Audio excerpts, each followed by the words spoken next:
Procrastination is a trap that many of us fall into.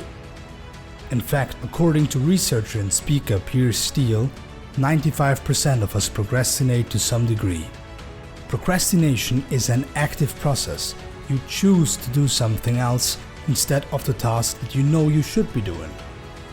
In contrast, laziness suggests apathy, inactivity, and an unwillingness to act. Do you judge yourself and feel bad while procrastinating? What could you implement today in order to stop procrastination once and for all? With watching this video, you take the first step in order to solve your problem. So make sure to hang on. Hey guys! In the next few minutes, we will tell you 6 bulletproof steps for you to stop procrastination once and for all. And the first step would be to break down your big task into small steps. Because accomplishing small steps goes way quicker than one big task, and it will keep you motivated during the time you work. In addition, being hyper-specific with your timeline helps you being more productive. You could do this with block scheduling, for example. So let's get to number 2. Keep the task small. The bigger the task is, the more difficult it will be to accomplish it. So make sure to break it up in smaller steps. And this is actually called the Pomodoro technique, which actually says that you should break down the time frames in which you work into 25 minutes blocks, and then always have 5 minutes breaks between these blocks. And within one 25-minute block, you should focus on one task specifically.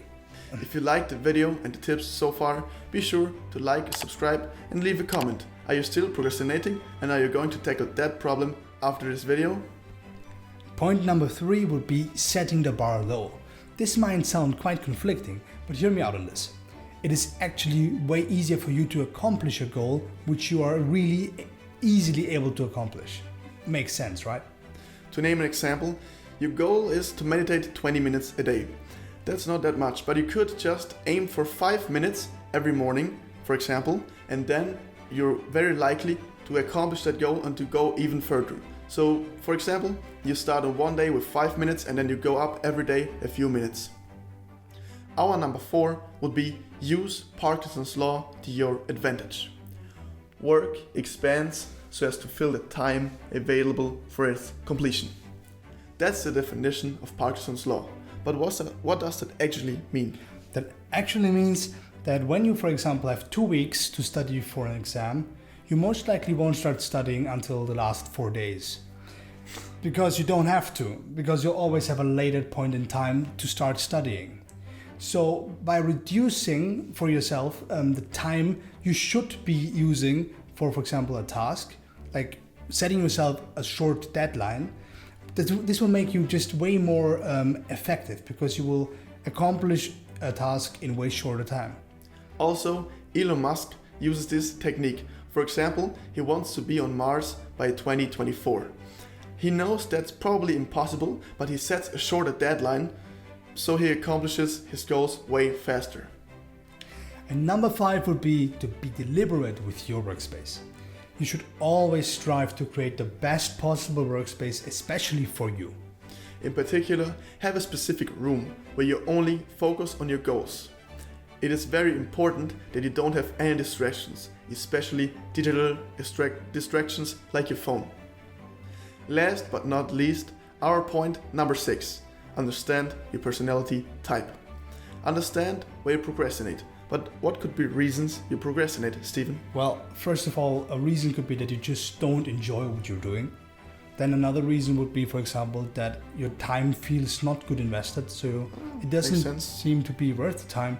And lastly, it could just be that you don't feel that you as a person receive enough value from the task you're doing.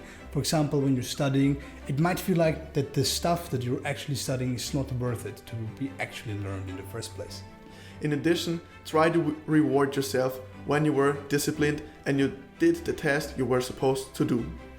Don't forget to like and comment. Tell us, what are your strategies to stop procrastinating? Do you procrastinate a lot in your life? And are you already looking forward to stop it? At the end of this video, we want to talk about project independence once again. Our goal with this channel is to hit 100,000 subscribers by the end of the year, and here's why. So we want to educate our generation about financial education and personal growth. So if this interests you and you think our goal matches your ambitions, make sure to subscribe. And thanks again for watching, and we will see you in the next video.